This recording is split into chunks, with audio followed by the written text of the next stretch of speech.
श्रीमहागणाधिपतये नमः। सदाशिवसमारम्भां शङ्कराचार्यमध्यमाम् अस्मदाचार्यपर्यन्तां वन्दे गुरुपरम्पराम्।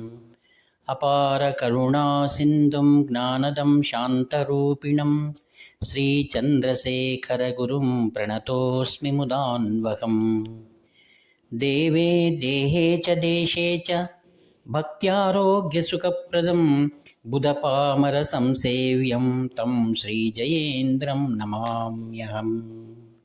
नमामः शङ्करान् वाक्यविजयेन्द्रसरस्वतीं श्रीगुरुं शिष्टमार्गानुनेतारं सन्मतिप्रदम्।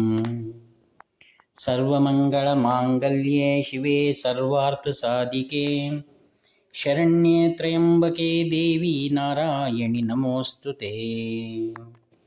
ఆత్మీయులారా, ఈరోజు పవిత్రమైనటువంటి దినం. కాంచి కామకోటి పీఠాధిపతులు 69వ వారు శ్రీ శ్రీ శ్రీ జయేంద్ర సరస్వతి మహాస్వాముల వారిని, కాంచి కామకోటి పీఠ సర్వజ్ఞ పీఠాధీశ్వరులు శ్రీ శ్రీ శ్రీ చంద్రశేఖరేంద్ర సరస్వతి మహాస్వాముల వారు తన ప్రియ శిష్యుడిగా ఉత్తరాధికారిగా కాంచి కామకోటి పీఠంలో సింహాసనాధిష్ఠులను చేశారు. కారణం వారిలో ఉన్నటువంటి విద్వత్తు, తేజస్సు, తపశ్శక్తి మరియు ఈ దేశమునికి ఏమైనా చేయగల సామర్థ్యంలో ఉన్నటువంటిది, మరియు జనాకర్షణ, ధనాకర్షణ, జలాకర్షణ అనేటువంటి జాతకంలో ఉన్నటువంటి మహాపురుషుడు శ్రీ జయేంద్ర సరస్వతి మహాస్వాముల వారు. వీరి యొక్క పదార్పణతో కంచి కామకోటి పీఠం నూతన అధ్యాయాన్ని ఏర్పాటు చేసింది. ఆయనలో ఉన్నటువంటి విశ్వ కళ్యాణము చేయాలన్నటువంటి తమ గురువుల యొక్క శ్రీ చంద్రశేఖర సరస్వతి స్వాముల వారిలో ఉన్నటువంటి ఏ యొక్క సదుద్దేశం ఉందో దాన్ని అర్జునుడిలాగా ఈ లోకంలో ధర్మస్థాపన చేసినటువంటి మహాపురుషుడు శ్రీ జయేంద్ర సరస్వతి మహాస్వాముల వారు. కాలం ముందుకు వెళుతున్న కొద్దీ ధర్మానికి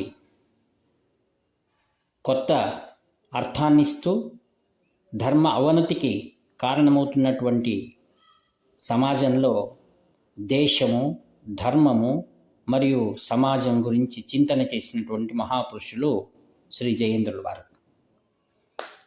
ఉదాహరణ చెప్పుకోవాలంటే కాశ్మీర్, ఇది మన భారతదేశానికి తలమానికం. ఎన్నో మన చరిత్రలో, పురాణాల్లో కాశ్మీర్ గురించి అత్యధికమైనటువంటి ప్రాచుర్యం ఉంది. అట్టి కాశ్మీర్ పరదేశస్తుల చేతిలో ఉండి అనేకమైన కలహాలకు, అశాంతికి కారణమైనదని మనందరికీ తెలుసు. కాశ్మీర్లో వెళ్ళాలంటేనే ప్రతి ఒక్కరూ కూడా జంకేటువంటి కాలంలో శ్రీ జయేంద్ర సరస్వతి స్వాముల వారు ఆ కాశ్మీర్లో ఉన్నటువంటి నెగటివ్ ఇంపాక్ట్స్ ఏ ఉంటాయో, అంటే ప్రతిరోధకమైనటువంటి తరంగాలు ఏ ఉంటాయో వాటిని దూరం చేయాలనే సదుద్దేశంతో కాశ్మీర్లో ప్రతి సంవత్సరం కూడా విశ్వయజ్ఞాన్ని ఆయన ఏర్పాటు చేశారు. నేను చెప్తున్నది చాలా ఏళ్ల నుంచి జరుగుతోంది. ప్రతి సంవత్సరం కూడా కాశ్మీర్లో గొప్పదైన యజ్ఞాన్ని కాంచి కామకోటి పీఠం నిర్వహిస్తుంది. ఆ యొక్క విశ్వయజ్ఞంలో అనేక మంది వేద పండితులు మరియు పరిచారకులు, గొప్పదైన సిబ్బంది కాశ్మీర్కు వెళ్ళి అనేక రోజులు అక్కడ ఉండాలి. దానికి తగినటువంటి ఏర్పాట్లు చేసుకోవాలని సామాన్యం కాదు. దానికి ప్రభుత్వం యొక్క అనుమతి మరియు ప్రభుత్వం యొక్క రక్షణ చాలా అవసరం. ఎందుకు నేను చెప్తున్నానంటే, నా యొక్క అదృష్టం ఆ యొక్క విశ్వయజ్ఞంలో 15 రోజులు కాశ్మీర్లో ఉండేటువంటి అవకాశాన్ని కాంచి కామకోటి పీఠం అనుగ్రహించింది. అట్టి వేద పండితుల సమూహం ప్రతిరోజు కూడా అట్టి మనకు వ్యతిరేక్తమైన వాతావరణం, అనగా బాహ్యంగా యుద్ధం యొక్క వాతావరణం, రెండవది చలి. ఆ చలిలో ఉండడం చాలా కష్టం. ప్రకృతి మాత్రం రమ్యంగా ఉంటుంది. అట్టి కశ్యప మహర్షి తపస్సు చేసినటువంటి మహాపుణ్యభూమి. అట్టి పరమ పవిత్రమైనటువంటి కాశ్మీర్ దేశంలో అనేకమైన భవ్య దేవాలయాలు చరిత్రలో మరుగున పడుతూ వస్తున్నాయి. ఆదిగురు శంకర భగవత్పాదాచార్యుల వారు శారదా పీఠాన్ని నెలకొల్పారని మనకు అనేకమైన శంకర సాహిత్యాల్లో మనకు తెలిసి వస్తుంది.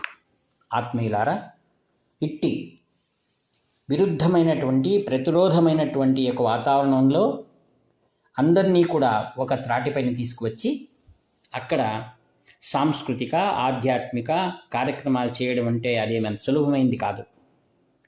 దానికి ఎంతో ఏర్పాట్లు జరగాలి.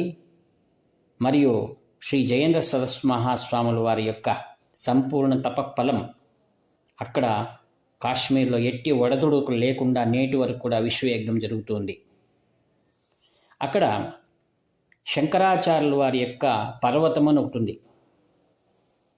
అక్కడ వెళ్ళి శ్రీ జయేంద్ర సరస్వతి స్వాముల వారు చాలా ప్రశాంతంగా ఆ యొక్క ఆదిగురు శంకరాచార్యుల వారికి మరియు వారు ముందున్నటువంటి శివలింగానికి భక్త సమక్షంలో వేదఘోషతో అట్టి చల్లటి వాతావరణంలో ఏమీ లెక్క చేయకుండా, శరీరం యొక్క పరిస్థితిని లెక్క చేయకుండా ఆ యొక్క పర్వతాన్ని ఎక్కి ఆ యొక్క సైన్యం యొక్క రక్షణలో వారు వెళ్ళి ఆ యొక్క విశ్వయజ్ఞాన్ని చేశారు. ఇది ఆశ్చర్యపరిచింది ప్రభుత్వంలో ఉన్నటువంటి వారికి మరియు గిట్టని వారికి కూడా ఆశ్చర్యమే. ఒకానొక పీఠాధిపతులు కేవలం తమ పీఠమును మాత్రమే తమ కార్యక్రమాలను పరిమితం చేసుకోకుండా దేశాన్ని ప్రపంచాన్ని ఆశ్చర్యపరిచేటువంటి కార్యక్రమం చేస్తున్నారంటే ఇది అమోఘము అని విదేశీ పత్రికలు కూడా కొనియాడతాయి. ఆ విధంగా అనేకమైన చారిత్రకు సంబంధించినటువంటి చరిత్రలో అనేకమైనటువంటి విషయాలు వెలికి తెచ్చినటువంటి శ్రీ నాగశయనం అనేటువంటి చరిత్రకారులు కూడా ఆ కార్యక్రమాల్లో పాల్గొని అక్కడ వచ్చిన వారినందరి కాశ్మీర్లో ఎవరైతే భయపడిని వెనికిపోతున్నటువంటి ఎవరైతే వేద పండితులు ఉన్నారో వారందరూ వచ్చి ఈ కార్యక్రమాల్లో 15 రోజులు శ్రీ జయేంద్ర సరస్వతి స్వాముల వారు మాకున్నారు, మా యొక్క రక్షణ ఆయన చూసుకోగలరు అనేటువంటి ఆ యొక్క కాశ్మీర్లో ఉన్నటువంటి పరిసరములో ఉన్న ప్రదేశంలో ఉన్న వారందరూ వచ్చి ఆ కార్యక్రమంలో పాల్గొని అక్కడ ఏర్పాటు చేసినటువంటి కాశ్మీరీ చరిత్ర గురించి ఉన్నటువంటి అన్ని చదివి వారందరూ ఎంతో సంతోషంగా వెళ్ళేటువంటి వారు. మనం చాలా దుఃఖపడవలసిన విషయం ఏమిటంటే కాశ్మీర్లో ఉన్నట్టు వేద పండితులందరినీ కూడా వారిని అక్కడి నుంచి తరిమేశారు. వాటికి రక్షణ చాలా కొదువైంది. వారందరూ మన భారతదేశంలో ఆశ్రయించుకొని ఢిల్లీ మరి ఒక చోట వీధుల్లో అక్కడ చిన్న చిన్న టెంట్లు వేసుకుని ఉన్నటువంటి ఇది కూడా మనం వెనకల పత్రికలో చదివాం. వీరిని గురించి మాట్లాడిన వారెవరు, వీరి గురించి లక్ష్య పెట్టేటువంటి వాళ్ళు ఎవరు అని ఆలోచన చేసిన మొట్టమొదటి కాంచి కామకోటి పీఠం. వీరికి సహాయం అందించాలని అనేక విధాలుగా ప్రభుత్వానికి తెలియచేసి వారికి సరైన రక్షణ ఏర్పాటు చేసిన వారే శ్రీ జయేంద్ర సరస్వతి మహాస్వాములు వారు. వీరి ఆలోచనలు, వీరు చేసే కార్యక్రమాలు చాలా నైపుణ్యంతో కూడుకుని ఉంటాయి. ఎట్టి అలజడులు లేకుండా ఎంతో శాంతిగా మరియు కార్యక్రమాన్ని ఆ విధంగా వారు ఆయోజనం చేస్తారు. నిజంగా ఆశ్చర్యపరిచే విషయం. శ్రీ జయేంద్ర సరస్వతి స్వాముల వారు ఏదైనా మాట్లాడతారంటే విశ్వంలోనే ఒక ఆశ్చర్యపరిచే విషయం అనిపిస్తుంది చాలామందికి. ఆయన మాట్లాడకుండా ఉండరు, మాట్లాడారంటే అది ప్రయోజనకరమై ఉంటుంది. ఇంకో విషయాన్ని చెప్పాల్సి వస్తుంది. పత్రికలతో బాగా అనుబంధం ఉన్న వాళ్ళు ఎవరైనా దీన్ని ఒప్పుకోవాల్సిందే. వారు వాకింగ్ ఇంటర్వ్యూ అనేటువంటిది ఒకసారి ఒక పత్రిక ఇచ్చారు. కామాక్షి దేవస్థానంలో స్వాముల వారు ప్రదక్షిణం చేస్తున్నప్పుడు ఆ పాత్రికేయుడు అడిగిన ప్రశ్నలు అన్నిటికీ కూడా నేరుగా సమాచారం అందించారు స్వాముల వారు. ఆయన అడిగిన ప్రశ్న ఏంటంటే అయోధ్య జన్మభూమి గురించి ప్రశ్న అడిగాడు. అది ఎప్పుడో జరిగిపోయింది కదా. ముస్లింలు మన దేశంపై దురాక్రమణ చేయడం, మన దేవాలయాలను కొల్లగొట్టడం జరిగిపోయింది. మరలా ఈ సమస్యలు ఎందుకు అవసరమా అని అడిగిన ప్రశ్నగా ఆయన చెప్పారు. మరి మన దేవాలయాలన్నీ కూడా కూలిపోయినప్పుడు ఒక సమాజం బాధపడి ఉంటుంది కదా. మరి ఇప్పుడు మాత్రం ఏం హాని జరుగుతుంది? రామ జన్మభూమి ప్రతి ఒక్క హిందూ యొక్క ఆస్తికము, అనగా వారి నమ్మకం, వారి విశ్వాసం. ఆ విశ్వాసాన్ని రక్షించవలసినటువంటిది బాధ్యతాయుతమైన ప్రతి ఒక్క పౌరునిది కూడా అన్నారు ఆయన. మరి ప్రతి ఒక్క పౌరునిది దాని బాధ్యత అయినప్పుడు మరి కంచి కామకోటి పీఠం విశ్వానికి ఒక ప్రతినిధి. అది వేదంకు ప్రతినిధి, భారతదేశానికి ప్రతినిధి ఎవరు అని చెప్తే ముఖ్యంగా ఆరుగురు శంకరాచార్యుల వారు ప్రతిష్ఠించినటువంటి సర్వజ్ఞ పీఠం అది. ఆరుగురు శంకరాచార్యులు విశ్వగురుల ద్వారా స్థాపించబడి అందులో మొట్టమొదటి పీఠాధిపతిగా కూర్చున్న వారెవరు? ఆరుగురు శంకరులే కూర్చున్నారు. నాటి నుండి 2,500 సంవత్సరాల నేటి వరకు కూడా 70వ పీఠాలు శ్రీ శంకర విజయేంద్ర సరస్వతి మహాస్వాముల వారి వరకు అవిచ్ఛిన్న పరంపర కొనసాగుతూ ఈ విశ్వంలో ఏ మూలకు ఏది జరిగినా ప్రతిస్పందించేటువంటి గొప్ప గుణం, ఆధ్యాత్మికంగా కానివ్వండి, సామాజికంగా కానివ్వండి, ఏదైనా సరే దానికి తగినటువంటి రీతిలో ఎలా స్పందించాలి, దాని ద్వారా ఎలా ప్రజోపకారమైనటువంటి కార్యక్రమాలు చేయాలంటే ఆలోచించేటువంటి ఒకే ఒక ఏకైక పీఠం కాంచి కామకోటి పీఠం. దీన్ని సర్వులు కూడా వినయంగా ఆమోదిస్తారు. శ్రీ జయేంద్ర సరస్వతి మహాస్వాముల వారు ప్రజల్లో జ్ఞానం అనేది కలగాలి, భారతీయ సంస్కృతి తెలియాలనే ఉద్దేశంతో వారు సనాతన ధర్మాన్ని గురించినటువంటి అనేక పుస్తకాలను వారు వెలుగులోకి తెచ్చారు. ఒక ప్రశ్న ఒక ఉత్తరం, ప్రశ్న ఉత్తరం. భారతదేశం అంటే ఏమి, భారతం అంటే ఏంటి, రామాయణం అంటే ఏంటి, ప్రతి ఒక్కటి కూడా సామాన్య ప్రజలకు మొదలుకొని, విద్యార్థులు మొదలుకొని పండిత పామరులకు అర్థమయ్యేటట్టు రీతిగా వాళ్ళు ప్రశ్నావళిని వారు రాసి దానికి తగిన ఉత్తరాలను రాసి దాని ప్రాచుర్యం తెచ్చిన మహాపురుషుడు శ్రీ జయేంద్ర సరస్వతి మహాస్వాములు వారు. ఈరోజు భారతీయ సనాతన సంస్కృతి గురించి మనం తెలుసుకోవాలంటే వారి గ్రంథాలను మనం చదివితే చాలు. హిందూ అంటే ఏమి, భారతదేశం అంటే ఏంటి అనేటి సంపూర్ణమైన వివరాలు కంచి కామకోటి పీఠంలో మనకు లభ్యమవుతాయి.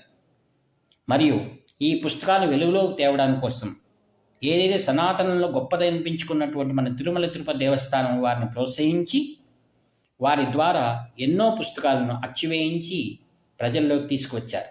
అచ్చటి వచ్చే భక్తులందరూ కూడా ఆ పుస్తకాలను ఉచితంగాను మరియు కొద్ది మౌల్యాన్ని అర్పించి ఆ పుస్తకాలు తీసుకొని నేటికి చదువుతున్నారు.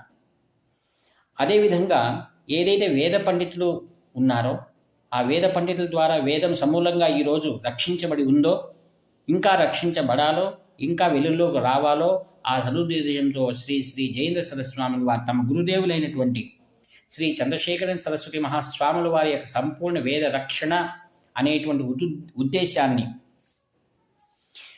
అమల్లో తేవడం కోసం అనేక దేవస్థానాలను ప్రోత్సహించారు. తిరుమల తిరుపతి దేవస్థానం వారి ద్వారా మాసము కూడా అనేకమైనటువంటి వేద పండితులకు ఉపనాయకంగా ఈరోజు వారికి ధనం లభ్యమవుతుంది, మాసాసనం లభ్యమవుతుంది. తర్వాత తిరుమల దేవస్థానంలో అన్నదానము అనేటువంటి జరుగుతుందో దానికి కూడా అప్రత్యక్షంగా శ్రీ జయేంద్ర స్వాముల వారి ప్రోత్సాహం ఉంది అని మనం మర్చిపోకూడదు. మరి యొక్క విషయం, అనేక దేవాలయాలకు వారి పూర్ణ జీవితంలో అనేక కుంభాభిషేకాలు జరిపించారు. అనేక దేవాలయాలకు అనేక ఆభరణాలను సువర్ణమును సమర్పించారు. ఈ విధంగా కంచి కామకోటి పీఠం సామాన్యుల నుండి అనేక లోక కళ్యాణం జరిగిన విషయాల్లో ముందున్నటువంటి పీఠం కంచి కామకోటి పీఠం. అందులో శ్రీ శ్రీ జయేంద్ర సరస్వతి స్వాముల వారిని ఈరోజు మనం స్మరించవలసిన దినం ఉంది. ఆయన ఈరోజు మహాసమాధి చెందినటువంటి దినం, పుణ్య ఆరాధన. వారిని మనం జ్ఞాపకం తెచ్చుకుంటూ వారు చూపించిన మార్గదర్శనంలో మన భారతదేశాన్ని ఇంకా ముందుకు తీసుకువెళ్ళవలసిన కర్తవ్యం మనపైన ఉందని జ్ఞాపకం చేసుకుంటూ ఈ యొక్క వాక్పుష్పములను వారి దివ్య చరణాలను సమర్పిస్తూ సెలవు తీసుకుంటానంటూ మీ ప్రియతముడు నివర్తి నాగభూషణ్ శర్మ. హర హర శంకర జయ జయ శంకర, హర హర శంకర జయ జయ శంకర.